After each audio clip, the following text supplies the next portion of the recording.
Bom, nós vamos falar agora sobre o segundo sistema que está relacionado à coordenação das atividades orgânicas, que é o sistema nervoso. O sistema nervoso, nós vimos na aula anterior, que ele atua juntamente com o sistema endócrino. Esse sistema é responsável por receber, elaborar e armazenar informações, o que vai fazer com que haja uma coordenação, controle e manutenção dos demais sistemas, mantendo o que a gente chama de homeostase.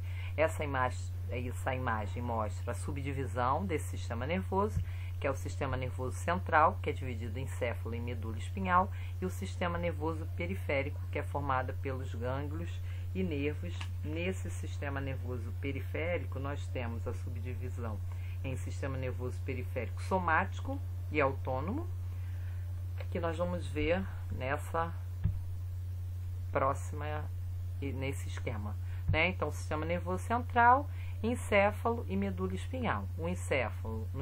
Constituindo o encéfalo, nós temos o cérebro, né? Subdividido em telecéfalo e diencéfalo, o cerebelo e o tronco encefálico, onde nós temos o mesencéfalo, a ponte e o bulbo.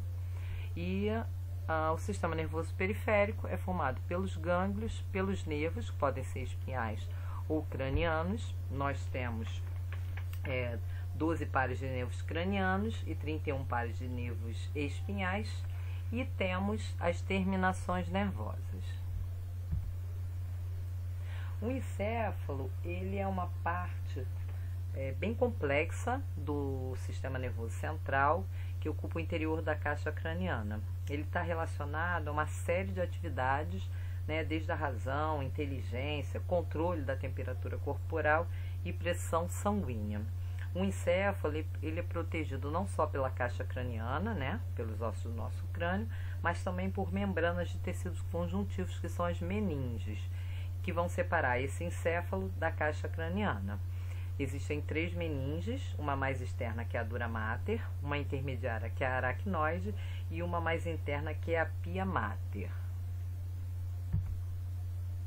Aqui a gente vê um esquema mostrando a divisão em lobos, né? Nós temos 2 hemisférios cerebrais, e esses hemisférios são divididos em lobos, cada um deles relacionados a uma determinada função do nosso corpo.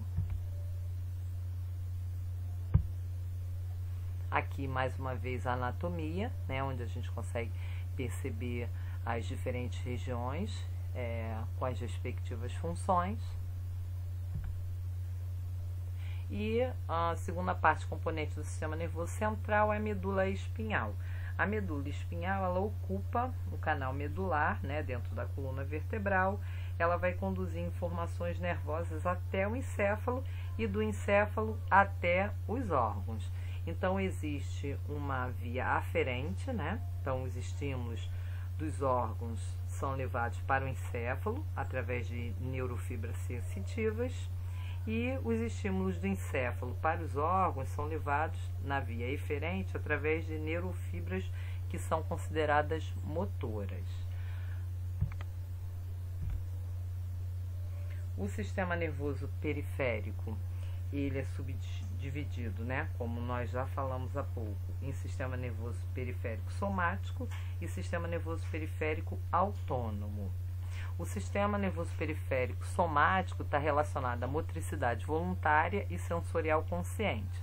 O sistema nervoso periférico autônomo está relacionado ao funcionamento das vísceras, né, que são os nossos órgãos internos, e que nós não temos participação, nós não temos controle dessas atividades. Ele é subdividido em simpático e parasimpático.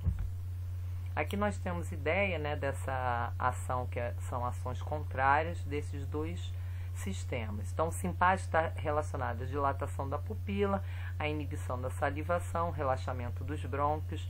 Ele promove a aceleração dos batimentos cardíacos, inibe a atividade do estômago, do pâncreas e também do intestino, vai estimular a secreção das glândulas renais e faz relaxamento da bexiga. Já o parasimpático vai promover a contração da pupila, estimula a salivação, vai fazer uma contração dos brônquios, reduz os batimentos cardíacos, mas vai estimular a atividade do estômago, do pâncreas e a atividade intestinal, além de fazer a contração da bexiga. Agora vamos falar sobre o ato e o arco reflexo, que estão relacionados ao sistema nervoso. Então, a gente chama de ato reflexo as atividades reflexas que envolvem poucos neurônios, são involuntárias e que são extremamente rápidas. Vamos citar a partir do exemplo que está aí na figura, tá? Então, vamos dizer que você encosta a mão num objeto pontiagudo, um espinho de um cactus, por exemplo. Então, através de um neurônio sensitivo que vai receber essa informação, pela via aferente, esse neurônio vai estar ligado à epiderme e ele vai transmitir o impulso nervoso até a medula espinhal.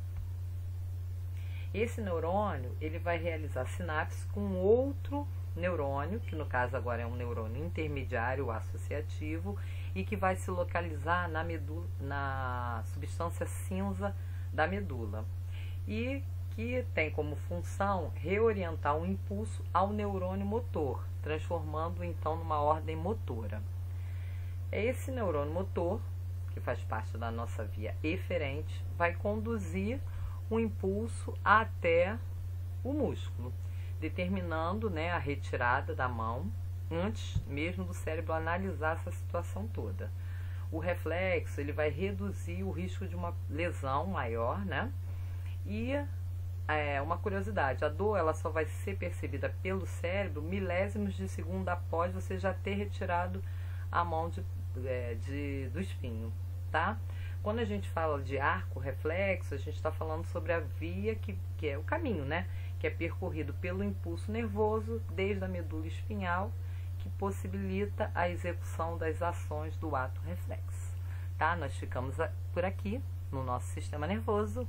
Daqui a pouco tem mais, nós vamos falar sobre o sistema sensorial. Até já!